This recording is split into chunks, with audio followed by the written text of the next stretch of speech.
అందరికీ నమస్కారం। ఈ రోజు రాష్ట్రంలో నెట్వర్క్ హాస్పిటల్స్ అన్నీ కూడా పేదవాడికి వైద్యం చేయలేము అనేటువంటి బోర్డులు పెట్టినాయంటే ఎవరి వైఫల్యం ఈ వైఫల్యం అని అడుగుతా ఉన్నాం। ఎందుకంటే చంద్రబాబు నాయుడు గారు అధికారంలోకి రాకముందేమో జగన్మోహన్ రెడ్డి గారి కన్నా ఎక్కువ పథకాలు కానివ్వండి, జగన్మోహన్ రెడ్డి గారు ఏవైతే ఎక్కువ చేశారో దానికన్నా మేము ఎక్కువ చేస్తాం అనేటువంటిది మాటల్లో మాత్రం బాగా చెప్పగలిగే పరిస్థితి గతంలో మనం చూసాం। ఈ రోజున పేదవాడికి ఆరోగ్యం అందక ఏవైతే నెట్వర్క్ హాస్పిటల్స్ ఉన్నాయో అవన్నీ కూడా మేము వైద్యం చేయలేము బాబోయ్ అనేటువంటి పరిస్థితి ఈ రోజు రాష్ట్రంలో వచ్చింది అనంటే కూటమి ప్రభుత్వం పేదలకు కూడా కనీసం పట్టించుకోనటువంటి పరిస్థితులు ఈ రాష్ట్రంలో నెలకొన్నాయి మీ పాలనలో అని చెప్తా ఉన్నాం।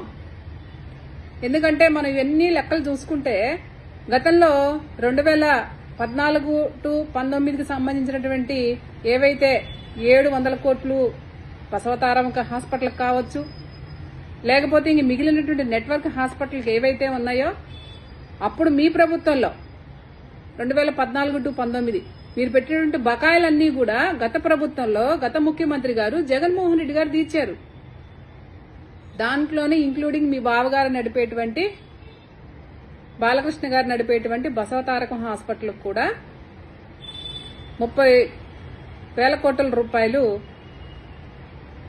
జగన్మోహన్ రెడ్డి గారు పెట్టినటువంటి పరిస్థితి।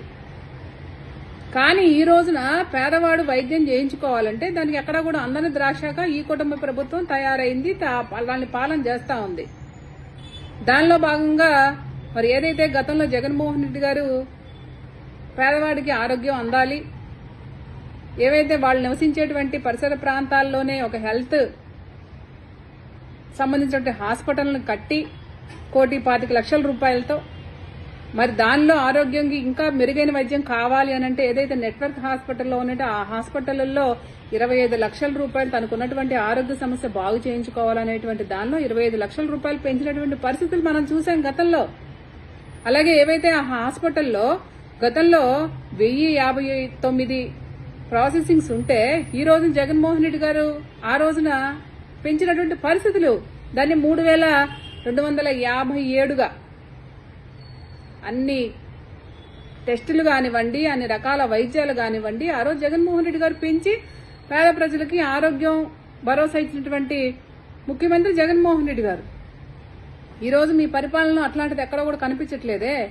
ఈ రోజు బకాయిలు ఉన్నటువంటి హాస్పిటల్ అన్ని కూడా మేము పని చేయలేము అనేటువంటి చేతులు ఎత్తేస్తే కనీసం ఈ కూటమి ప్రభుత్వంలో ఉన్నటువంటి పెద్దలందరూ కూడా ఎందుకు పట్టించుకోవట్లేదని అడుగుతా ఉన్నాము। అంటే పేద ప్రజల ఆరోగ్యం మీకు పట్టదా?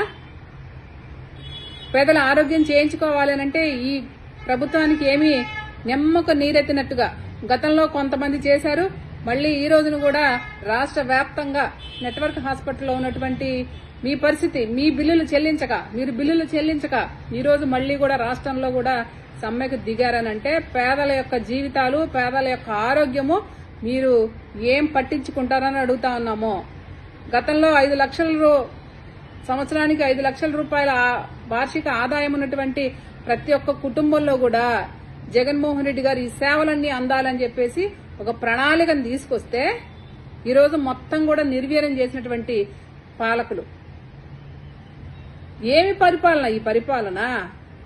పేదవాడికి వైద్యం అందదు, విద్యార్థులకు ఏమీ అందదు, రైతులకు ఏమీ అందదు। కాబట్టి ఏవైతే నెట్వర్క్ హాస్పిటల్లో ఉన్నటువంటి బకాయిలు వెంటనే ఈ ప్రభుత్వం చెల్లించాలి। ఏదైతే జగన్మోహన్ రెడ్డి గారు గతంలో పేదవాడికి ఎట్లాంటి భరోసా ఇచ్చాడో అలాంటి భరోసాలన్నీ మీరు ఇవ్వాలని డిమాండ్ చేస్తా ఉన్నాం।